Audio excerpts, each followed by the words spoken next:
आए हैं सो जाएंगे राजा रंक फकीर, एक सिंहासन चढ़ चले एक बंधे जात जंजीर। प्यारे सज्जनों, जो भी व्यक्ति इस धरती पे आया है वो एक दिन जरूर जाएगा।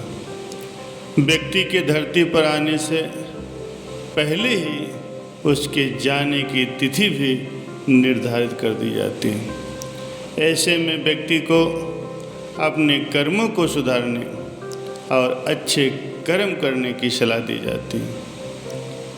क्या आप जानते हैं कि मृत्यु से पहले ही व्यक्ति को इस बात के संकेत मिलने लगते हैं कि अब वो ज़्यादा समय तक धरती पर नहीं रहने वाला। यमराज को मृत्यु का देवता माना जाता है। यमराज हर व्यक्ति को मृत्यु से पहले ही कुछ संकेत देते हैं। अगर मनुष्य इन संकेतों को समझ लेता है और अपने कर्मों में सुधार कर लेता है तो उसे जीवन में सच्ची सफलता हासिल होती है। और जो भी व्यक्ति इन संकेतों को समझकर भी अनदेखा करते हैं तो मृत्यु के पश्चात उन्हें अपने कर्मों का फल भोगना पड़ता है। प्रत्येक व्यक्ति को यमराज 4 संकेत देते हैं, जैसे बालों का सफ़ेद होना, दांतों का टूट जाना, आँखों की रोशनी का कमज़ोर होना और शरीर के कई अंगों का सही से काम न करना। एक बार रामदास नाम का एक व्यक्ति यमुना नदी के किनारे रहा करता था। दिन रात वो यमराज की पूजा उपासना करता था। उसे अपने मृत्यु से बहुत डर लगता था। एक दिन यमराज ने रामदास की पूजा से प्रसन्न होकर उसे वरदान मांगने को कहा। तब उस रामदास ने यमराज से अमरता का वरदान मांगा।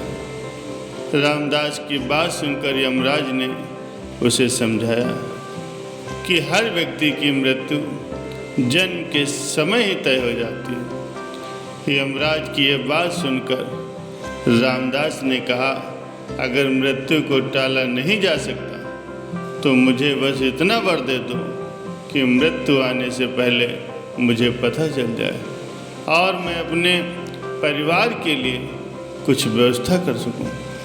रामदास की बात सुनकर यमराज ने उसे मृत्यु की पूरी सूचना देने का वरदान दे दिया। लेकिन यमराज ने भी रामदास से एक वचन लिया कि इन संकेतों के मिलते ही वो दुनिया से विदा लेने की तैयारी शुरू कर देगा।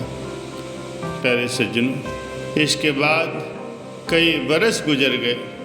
रामदास ने यमराज से मिले वर से आश्वस्त होकर के सारी पूजा पाठ और धार्मिक कामों को छोड़ दिया, विलासिता का जीवन जीना शुरू कर दिया। अब उसे अपनी मृत्यु की चिंता नहीं थी। समय के साथ ही उसके बाल सफ़ेद होने लगे, दांत भी टूटने लगे। इसके बाद उसकी नज़र भी कमज़ोर हो गई, लेकिन फिर भी यमराज का उसे कोई भी संकेत नहीं मिला। ऐसे ही थोड़ा और समय बीता और रामदास बिस्तर से भी उठने में असमर्थ हो गया। अब वो कुछ भी नहीं कर पा रहा था, लेकिन उसे फिर भी लग रहा था कि यमराज ने उसे अभी तक कोई संकेत नहीं भेजा। एक दिन उसने अपने आसपास यमदूतों को देखा तो वो आश्चर्यचकित रह गया। यमराज के यमदूत रामदास को पकड़कर यमराज के पास ले गए। रामदास ने यमराज के पास पहुंचकर यमराज से कहा, महाराज, आपने तो मुझे वर दिया था कि मृत्यु से पहले मुझे संकेत मिलेंगे, लेकिन मुझे तो कोई संकेत नहीं मिला।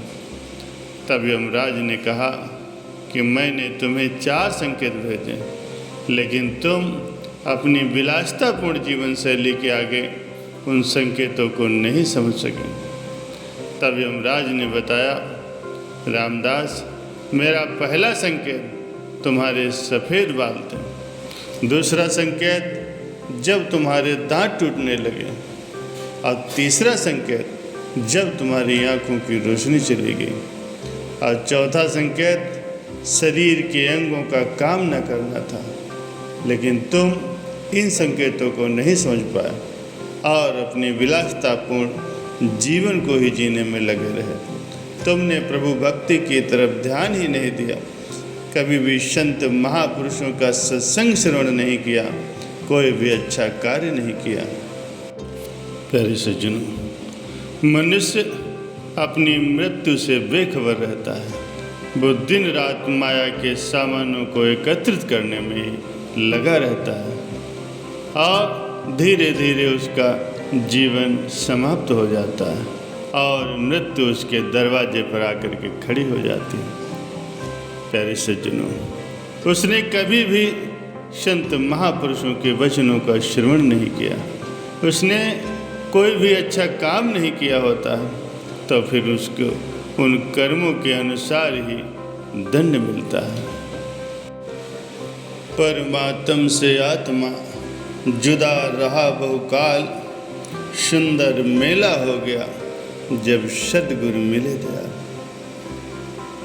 ये जीव परमात्मा का अंश है, जिससे ये बहुत अधिक समय से बिछड़ा हुआ है।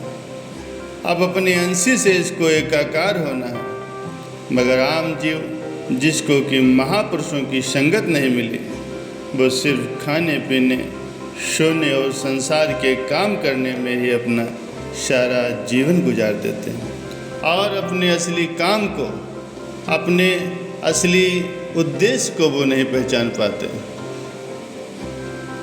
अपने उद्देश्य को समझने के लिए उन्हें महापुरुषों की संगत की जरूरत होती है।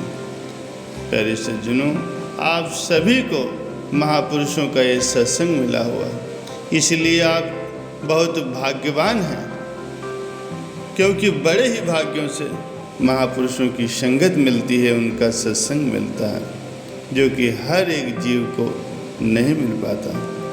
प्यारे सज्जनों, अगर इस सत्संग से आत्मिक लाभ उठाना है, रूहानी लाभ उठाना है, अपनी बिछड़ी हुई आत्मा को परमात्मा के साथ मिलाना है, तो इस बात का सदैव ध्यान रखें कि महापुरुषों के सत्संग में आकर के उनके वचनों को सुन करके उनके वचनों के अनुसार ही अपने जीवन बनाएं।